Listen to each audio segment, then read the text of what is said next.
Tu peux ne pas payer de cotisation sociale en étant entrepreneur, mais attention, en effet, il existe une forme juridique qui te permet de ne pas payer du tout de cotisation sociale à l'URSSAF. Reste, je vais te dire laquelle c'est. Dans cette forme juridique, l'argent rentre sur le compte de la société, tu dois soit t'acquitter de l'IS, soit t'acquitter de l'IR, mais en tout état de cause, pas des cotisations sociales, enfin pas des cotisations sociales si tu ne te rémunères pas. Cette forme juridique, c'est la SAS, mais attention, je dois t'alerter également sur certains problèmes.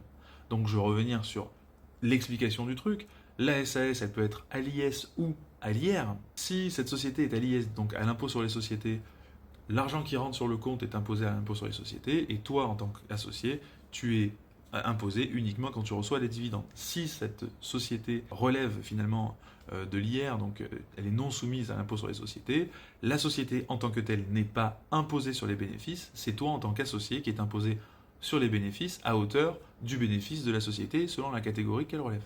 Dans une SAS, les cotisations sociales sont dues uniquement à hauteur des rémunérations perçues en tant que président. Pas de rémunération, pas de cotisation. Mais attention, je dois t'alerter sur certains points. Mais avant, je suis Henri, juriste fiscaliste et formateur professionnel. Si tu aimes ce genre de contenu sur la fiscalité, le droit et l'URSSAF, soutiens-toi et soutiens-moi en enregistrant la vidéo, super important, et en t'abonnant.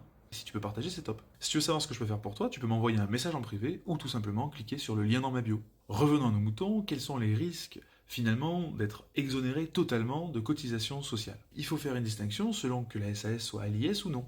Si la SAS est à l'IS, le fait de ne pas avoir de rémunération sur une longue période et ne pas se distribuer, il y a un fort risque finalement d'abus de droit. Si la société relève de l'IR, l'abus de droit est possible, mais il est beaucoup moins fréquent d'une part, car on ne peut pas rester à l'IR toute sa vie. On peut rester à l'IR que 5 ans, donc du coup ça limite finalement un peu ça. Et qu'elle soit à l'IS ou à l'IR, il y a quand même une question capitale, c'est la question de la protection. En réalité, si tu ne payes pas de cotisation, tu ne cotises pas pour ta retraite, et là ça peut être compliqué. Je sais qu'il y a certains qui disent qu'il n'y aura pas de retraite, bon, c'est pas quelque chose qui est complètement farfelu de le penser, mais moi je suis obligé de te dire que tu cotises pas pour ta retraite, quoi. Dis-moi ce que tu en penses dans les commentaires.